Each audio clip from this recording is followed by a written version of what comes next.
বরগুনা সদর উপজেলার দক্ষিণী হেউলি বুনিয়া এলাকার পান চাষী মোহাম্মদ টিপু সুলতান তিনি এবার ৩টি পানের বরজ করেন। স্বপ্ন দেখছিলেন লাভের, তবে ঘূর্ণিঝড় রেমালে তার ৩টি পানের বরজের ২টি ভেঙে মাটির সঙ্গে মিশে গেছে। শুধু টিপু সুলতানই নয়, তার মতো আরও শত শত চাষির পানের বরজ ঘূর্ণিঝড়ে নষ্ট হয়ে গেছে। ৩ দিন পর্যন্ত চলছে।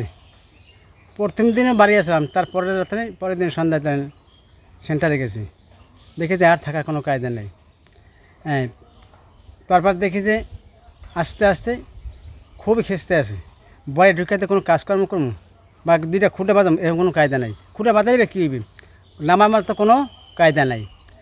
এখন আমার প্রায় 60% জমিতে আমার পানের বরজ, আমার 3 থেকে 4 লক্ষ টাকা আমার ক্ষয়ক্ষতি হয়েছে।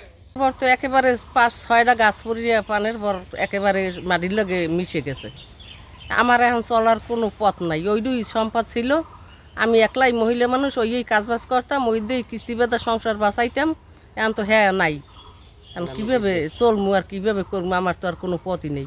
আমি পানের একজন চাষি ছিলাম, তো এই বর দেওয়ার পরে আমি অনেক ঋণ বর দেওয়ানো হয়েছি। হওয়ার পরে ঋণ আনিয়া বরটর দিয়া এখন আমি ছেলেপেলে লইয়া অনেক ভালোই এলাম, কিন্তু খাইতে পারছি। এখন এই বর পড়ার পর এখন আমার ওই 3 অক্টের জায়গায় হয়তো আমি 1 অক্ট খাওয়ান চলে, 2 অক্ট খাইতে রি না। এই আর এই বড় যে আমি খাড়া করবো, এই খাড়া করতে না আমার এই সম্বলও নাই। এই বর যেটা দিয়ে আমি চলতাম, কিস্তি বেড়া দিতাম, এই আমার বর পড়িয়ে মাটির লেগে মিশে গেছে। এখন যে আমি যে বর যে করবো উডমু, এই তৌফিক আমার নাই। এখন যদি সহযোগিতা আমি পাই, তাহলে আমি হয়তো বরটা উড়াইতে পারি বা আমি টিকে থাকতে পারি। পান চাষী টিপু সুলতান ঢাকা পোস্টকে বলেন, আমাদের এলাকায় অসংখ্য পানের বরজের ক্ষতি হয়েছে। আমার 3টি বরজের মধ্যে 2টি মাটির সঙ্গে মিশে গেছে। আমি ব্যাংক থেকে 4 লাখ টাকা ঋণ নিয়ে পানের বরজ করেছি। এখন এ ঋণ কিভাবে পরিশোধ করব বুঝতে পারছি না। এখন তো ধরেন এই আমার তো 3টে বর, আমার এলাকায় তো বহুত বড়ই, অনেক বড়ই ক্ষয়ক্ষতি বেশি, কিন্তু আমারটা তো একদম বেশি। আর কিছু কিছু বর এই আশপাশে দেখেন কিছু কিছু খাড়া আছে, অত তো ঠেয়া নাই। কিন্তু আমার এই 3টে বরের 2টে বরই একদম মাটির সাথে মিশে গেছে। এই একটা আর ওগুলো একটা দেখা মনে 2টে বর এককালে মাটির সাথে মিশে। আমি তো লোন লইয়া বর করছি, আমি খুব 3টে ব্যাংক দিয়ে লোন লইছি। আমি সদস্য খুব ভালো, আমি খুব লোন লইয়ে এই একটা ব্যাংক দিয়ে লইছি 2 লাখ, একটা দিয়ে 1.5 লাখ, একটা 1 লাখ লোন লইয়ে করছি। এতদিন কিস্তি টানছি দিয়েছি, এনজিও দিয়ে খুবই আমার আছে, আমার সুনাম আছে।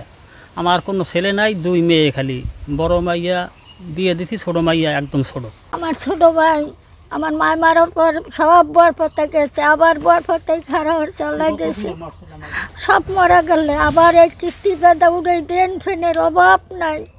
রামদিন আমার ভাই কীভাবে বাঁচবে আর কীভাবে, আপনারা যাতে একটু সহযোগিতা করেন, তাইলে একটু বাঁচার রাস্তা নয় না আর এলা মানুষ। এছাড়া ঘূর্ণিঝড় রেমালের প্রভাবে অন্যান্য ফসলের মধ্যে গ্রীষ্মকালীন শাকসবজি 1796 হেক্টর, আউশ বীজতলা 1076 হেক্টর, রোপা আউশ 13,066 হেক্টর, মরিচ 265 হেক্টর, হলুদ 26 হেক্টর, কলা 35 হেক্টর, পেঁপে 33.5 হেক্টর ও আমবাগান 7 হেক্টর ক্ষতিগ্রস্ত হয়েছে। এতে জেলায় প্রায় 175 কোটি টাকার ফসলের ক্ষয়ক্ষতি হয়েছে। বরগুনা জেলায় প্রায় 400 হেক্টরের অধিক জমিতে পানের চাষ হয় এখানে, এবং পান বরজের সংখ্যা 4000-এর উপরে আছে।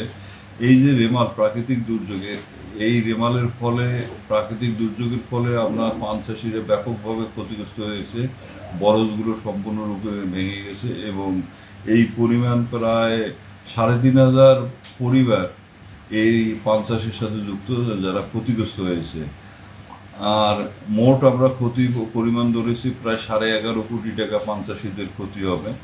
কিন্তু আমাদের বিভাগে কৃষি সম্প্রসারণ অধিদপ্তরে পানের উপর কোনো প্রকল্প না থাকার কারণে সরাসরি তাদেরকে সাহায্য সহযোগিতা করার মতো আমাদের সুযোগ কম। তা আমরা ক্ষতিগ্রস্ত চাষিদের আমাদের সরকারের পক্ষ থেকে যখন প্রণোদনা বা সাহায্য সহযোগিতা যেভাবেই আসুক আমরা তাদেরকে দেওয়ার চেষ্টা করি, কিন্তু আমাদের সরাসরি পান চাষিদের জন্য সেইভাবে কোনো ধরনের সহযোগিতা করার মতো সুযোগ নেই। আমরা কৃষক হিসেবে তাদেরকে সহযোগিতা করে থাকি।